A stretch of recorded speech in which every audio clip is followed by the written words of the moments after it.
dear fund, Mr. Dhanaguru, distinguished Lady Joanna Lumley, the worshipful, the Mayor, our Right Honorable Damian Collins, Member of Parliament, distinguished personalities, my fellow Nepalese communities, ladies and gentlemen. Namaste, Namaste and good afternoon to all of you. It is my great pleasure to be present in this noble function today in this beautiful city, Folkestone. I would like to thank the organizers for the kind invitation extended to me to attend this historical event.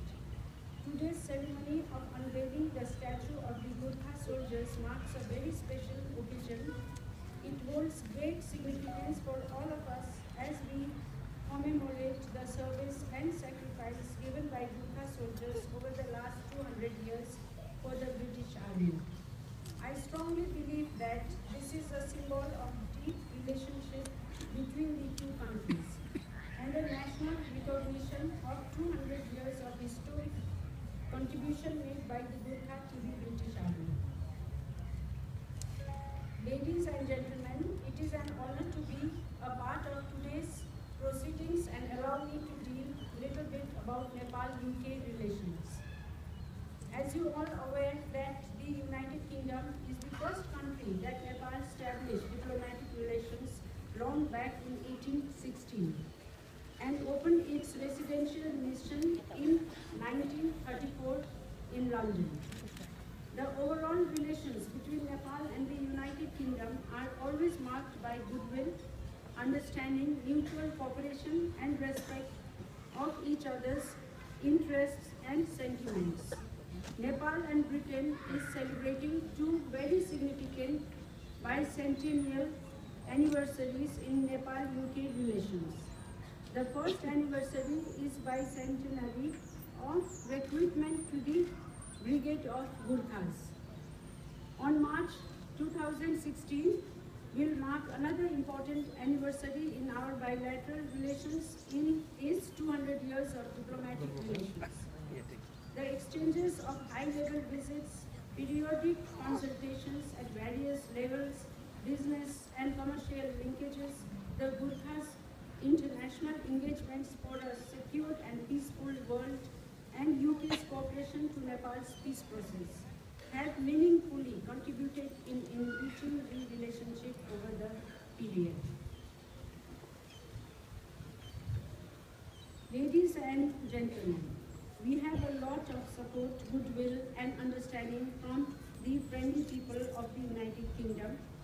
The presence of the dignitaries here today is the testimony of it. The United Kingdom has now become the #1 bilateral donor of Nepal to support its socio-economic development and peace process in Nepal.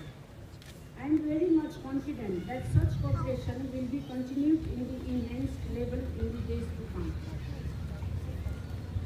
Ladies and gentlemen, let me allow to share some thoughts on recent developments in Nepal.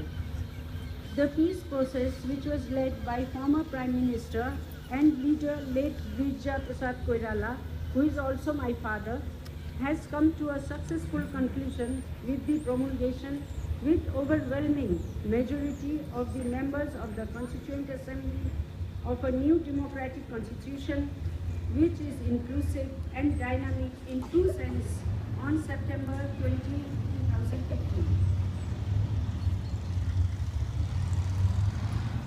Before conclude my remarks, we Nepali and Government of Nepal have been overwhelmed by the expression of solidarity and cooperation from the UK and international community on an unprecedented scale in the aftermath of the devastating earthquake that hit Nepal in April and May 2015. Nepal looks to continued support and solidarity from the UK in the phase of rehabilitation and reconstruction. This is the right forum to mention that on behalf of the Government of Nepal and myself, I would like to appeal to the British people to visit Nepal. I reiterate that Nepal is still safe to visit since most of the trekking routes and historical, cultural and heritage sites were largely unaffected, and by visiting Nepal would be one of the best things to help Nepal in this critical hour. Last but not least, I would like to thank UK government for taking well care of the Nepalese people living in the UK. With these words, I thank you all for paying attention. Long live Nepal-UK relations. Thank you, Jai Nepal.